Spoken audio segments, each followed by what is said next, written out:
Welcome to this episode of Chattin with Staxx. I'm your host, Bill Staxx, and today I got Jrokk. They're still not getting out of pocket, because if they do, they're still going to get smashed out. You know what I mean?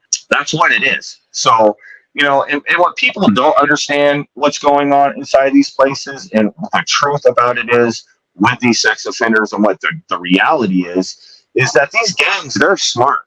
They know what they're doing.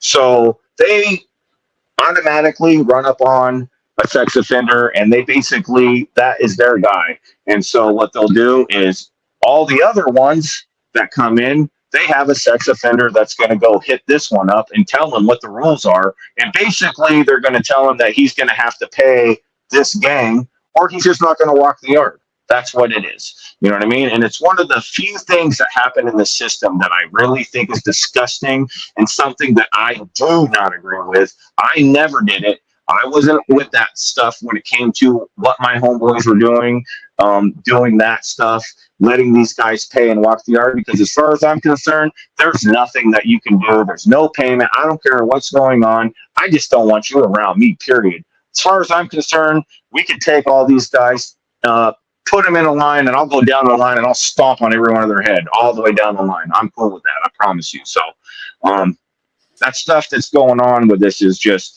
it's beyond, but the system is just disgusting with this stuff. So yeah, I hate it, man. People have this false sense of what's really going on. They think, oh, this guy has bad charges. He did this to a kid.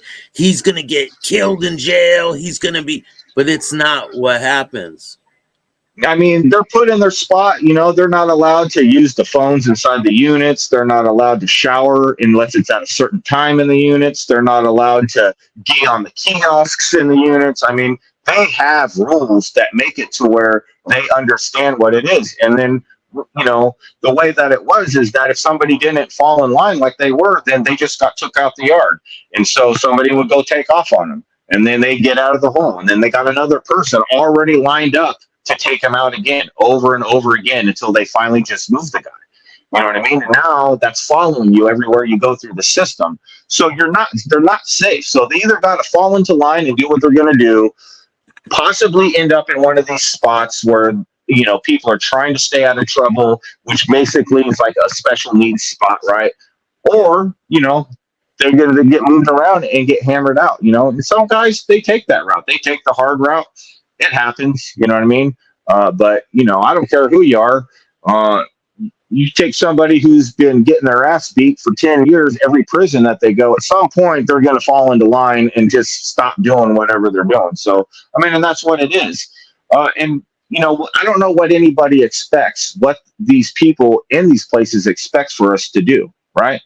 When it comes to these guys, what do you guys think is going to happen to these guys when you send them in there amongst people like me and these other guys? I'm doing 20 years for something. You're doing 3 years for ruining somebody's life forever. You get 3 years for that. I get 20 years because some idiot wants to rob me. And I see that discrepancy. You know what I mean? And, it's not something that I talk about, but I was a kid that was sexually abused. You know what I mean? And so these things absolutely 100% affect people. You know what I mean? My wife, I look at my wife and see her, and, she was somebody that was abused that way as a child. And, she's over 40 years old now. And to see how it's continuing today, something that happened 40 years ago or 35 years ago or whatever it was that happened to my wife, to see now how she can barely walk into a store or go anywhere because she has such bad PTSD and social anxiety because of the things that happened to her, and that these guys get slapped on the hand for these things. What do you guys expect is going to happen?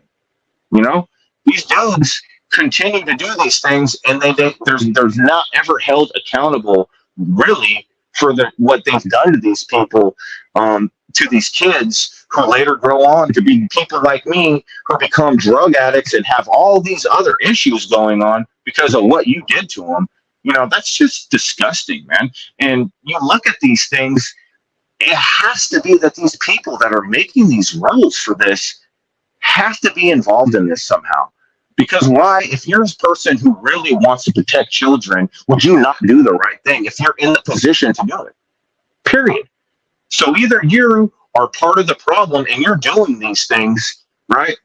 Or you're a part of the solution. And the things that they're doing, especially in this state, I don't know if you looked at my post yesterday, what the Oregon State Police did with the sex offender registry here. It's disgusting, man. And it is absolutely. What did they do? So I came across the document. I was like, once I started having these things happen out here and I felt like it was my obligation to kind of start letting people know these things that I'm coming across as a person who is opposed to this, that lives this lifestyle. I'm about that life, man. You know what I mean? And so I went to go on to just look at what how the registry was going. And I found this new thing that this year, the Oregon State Police changed how they're making sex offenders register now. And that they used to use leads, which was with the system that they didn't use, and now they call it SOAR, which is sex offender registry. Pretty simple, right? What they did though is all of the sex offenders now, they are no longer making them register unless they're a level 3 sex offender now. Okay. And if you look at the documents, you can read all this stuff yourself. All you got to do is go and Google it and look up the Oregon Sex Offender Registry, and this is what's going to pop up on here, right? And that happened this year in 2024. So only level 3 sex offenders now are going to be registered in the state of Oregon. The worst part about it is what they're saying is, when you read the document, that the only way that they can determine that a person is a level 3 sex offender is that if there's DNA evidence present or a fingerprint present in the case. That's it. That's how they're going to basically, that's how they're doing it, right? So when you look on there, it's crazy because they talk about how the information that they get, they try to be accurate about it, but it's not always accurate, the information that they're giving out. Then you get to the back page of it, and it says on there that the information that they're releasing isn't to punish an offender or to harass an offender's family. So they're more concerned about these sex offenders coming out of prison, worried about how they're feeling because they don't want people to look down on them for being a sex offender or whatever. And so this is what they're doing, right? This is their idea of how to protect people's kids. These are the things that they're putting in there, right? That they're worried about these guys' feelings and these things. And, for what? These guys, who cares? What about the victims? What about these poor children that you guys are saying that you want to protect, right? And this is exactly what I'm talking about, right? Is this, for me, what I feel like a person should do, I don't care what kind of sex offender you are. If you're a sex offender, 2 things I feel like should happen. First thing off the top, I think that any sex offender, I don't care what kind of sex offender you are, period, you should, if you want to be released from prison, it's an automatic that you get an ankle bracelet put on you with a tracking chip in it, where they know where you're at exactly all the time. And, understand that money's a problem, not a problem. These guys should have to pay for it. You can't pay for it, you don't get out of prison. That's what it should be, period.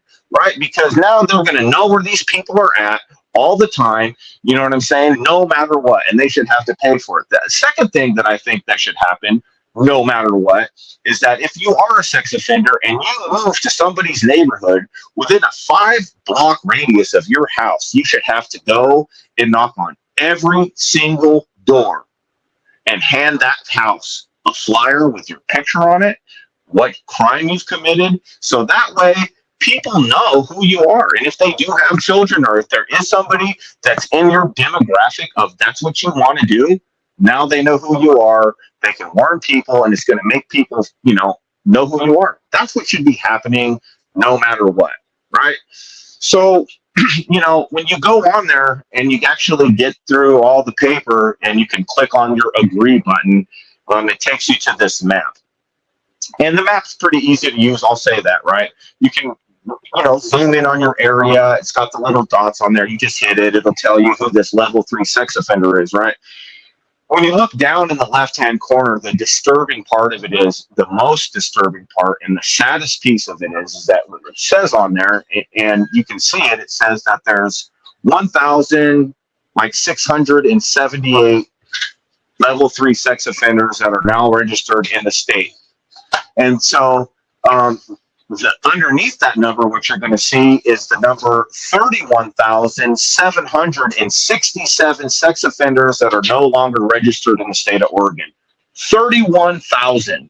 That is the real number, bro. That is the real number, right?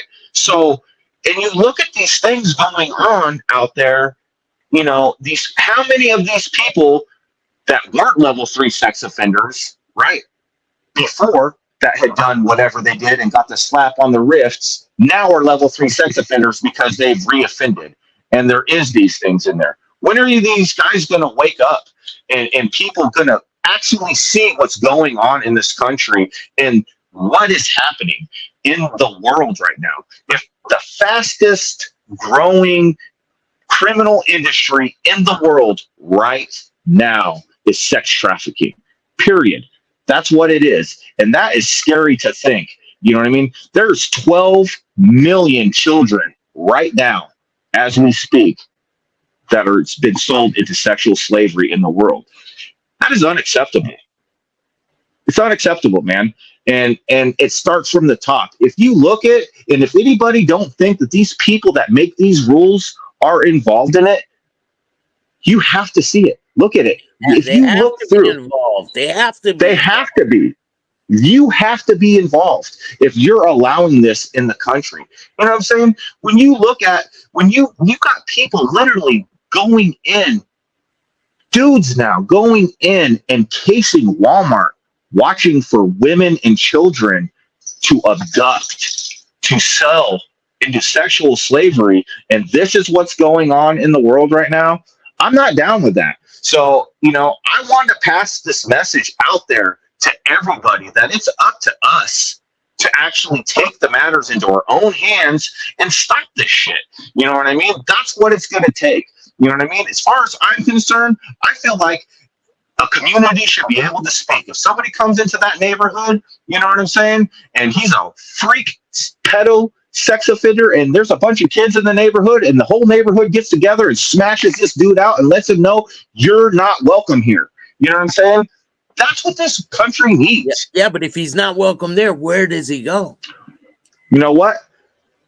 If you don't feel safe out here on the streets because of the things you do, then stay your ass in prison, man, where you are safe. Go find a spot where you can be safe, because out here, I'm tired of it, man. And I think a lot of other people are tired of it too. And you know, look at Jason, the Alaskan Avenger, man. Like, that guy right there is a hero, dude.